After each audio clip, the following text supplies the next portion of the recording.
In the heart of the Islamic world, the Grand Mosque in Mecca stands as a beacon of faith, a place where millions gather to seek spiritual solace. But in 1979, this sacred site became the epicenter of a shocking drama that would forever alter the course of Saudi history.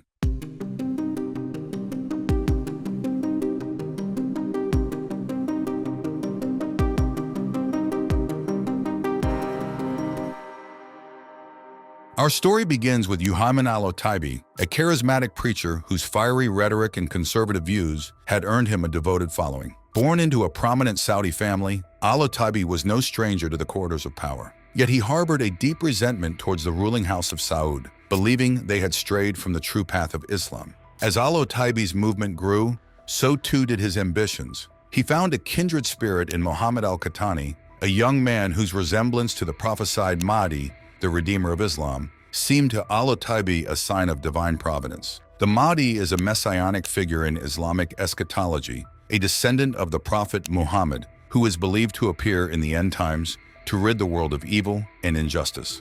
The Mahdi, it is said, will unite the Muslim world under the banner of true Islam and usher in an era of peace and prosperity before the Day of Judgment. For devout Muslims, the coming of the Mahdi is a long-awaited event, a promise of redemption in a world beset by chaos and strife.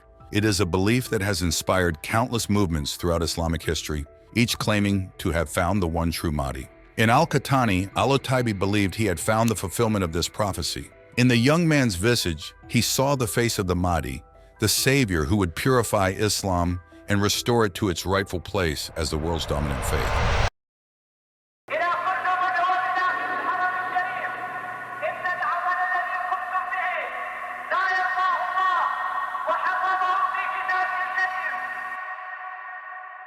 On the morning of November 20th, 1979, as the first rays of sun crept over the minarets of the Grand Mosque, al-Otaybi's plans sprang into action. Hundreds of heavily armed militants, their identities concealed beneath traditional robes, infiltrated the mosque. The militants included individuals from various Arab countries, highlighting the transnational appeal of their cause. Weapons had been smuggled in for weeks, hidden in the catacombs beneath the sacred site. As worshippers gathered for dawn prayers, the militants made their move. Gunfire shattered the morning calm as they took control of the mosque's microphone, their message of rebellion echoing through the halls. "The Mahdi has come," they proclaimed, as al-Qahtani was anointed the savior of Islam. The militants placed snipers around the mosque, including near the sacred black stone, demonstrating their tactical preparation. Chaos erupted as the militants chained the gates shut, trapping over 50,000 worshippers inside. They took numerous hostages, including pilgrims, or using them as human shields. Their demands were clear: the overthrow of the Saudi monarchy and a return to a purer form of Islam, stripped of Western influence.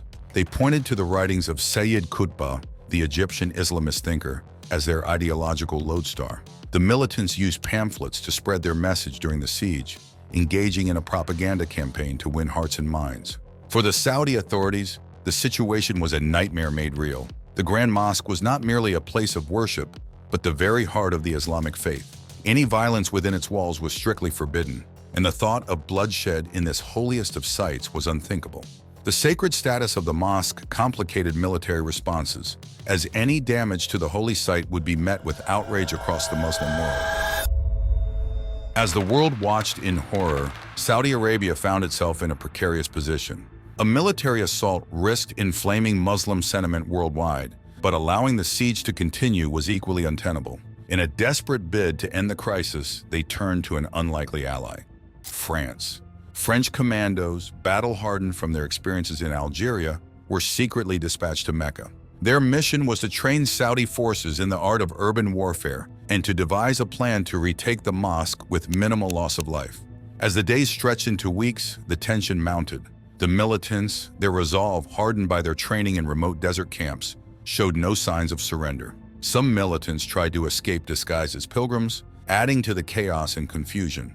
Saudi authorities, in a bid to end the standoff, initially offered amnesty to the rebels, but their overtures were met with defiance. With no other option, Saudi clerics issued a fatwa, a religious edict, to allow the use of force within the sacred mosque. It was a decision that weighed heavily on the kingdom's religious authorities. but one they deemed necessary to save lives and protect the sanctity of Islam's holiest site. The endgame, when it came, was swift and brutal. Chemical agents were deployed to flush the militants out of the mosque's labyrinthine underground chambers. Tear gas filled the air as Saudi forces, trained by the French, stormed the complex. In the ensuing firefight, scores lay dead, their blood staining the ancient stones. When the smoke cleared, the toll was staggering. Over 100 civilians had lost their lives, caught in the crossfire or killed by the militants. The rebels paid a heavy price as well, with at least 117 of their number killed in the fighting. The final death toll exceeded 250, with many more wounded. Among the fallen was Mohammed al-Qahtani, the would-be Mahdi, his death shattering the militants' resolve. The sight of their supposed savior, lifeless on the ground, dealt a crushing blow to their belief in his divine mission. Juhayman al-Otaybi, the mastermind of the siege, was captured alive. He would later be publicly executed. His death meant as a message to anyone who dared challenge the House of Saud. The aftermath of the siege saw Saudi Arabia embark on a path of religious conservatism. Shaken by the challenge to their legitimacy, the ruling family sought to bolster their Islamic credentials. Women disappeared from public life, entertainment outlets were shuttered, and religious education became paramount. The economic impact of the siege was felt across the globe. The price of oil, Saudi Arabia's lifeblood, skyrocketed as investors feared instability in the region. The kingdom's reputation, carefully cultivated over decades, lay in tatters. Accounts from survivors provided crucial details about the event, offering a harrowing glimpse into the terror and confusion that reigned within the mosque's walls. The Grand Mosque required extensive restoration after the siege, with bullet holes and bloodstains serving as grim reminders of the violence that had transpired. The incident led to improved military training and tactics in Saudi Arabia, as the kingdom sought to bolster its defenses against future threats. The event has been referenced in various cultural and historical analyses, serving as a touchstone for discussions about Islamic extremism, political legitimacy, and the delicate balance of power in the Middle East. Yet perhaps the most enduring legacy of the siege was the light it shed on the deep divisions within Saudi society. The militants, with their call for a return to a purer form of Islam, tapped into a wellspring of discontent among those who felt left behind by the kingdom's rapid modernization. It is a tension that persists to this day, as Saudi Arabia grapples with the challenge of embracing the future while honoring its conservative past. The ghosts of 1979 linger still, a reminder of the fragility of peace and the power of faith to inspire both devotion and destruction.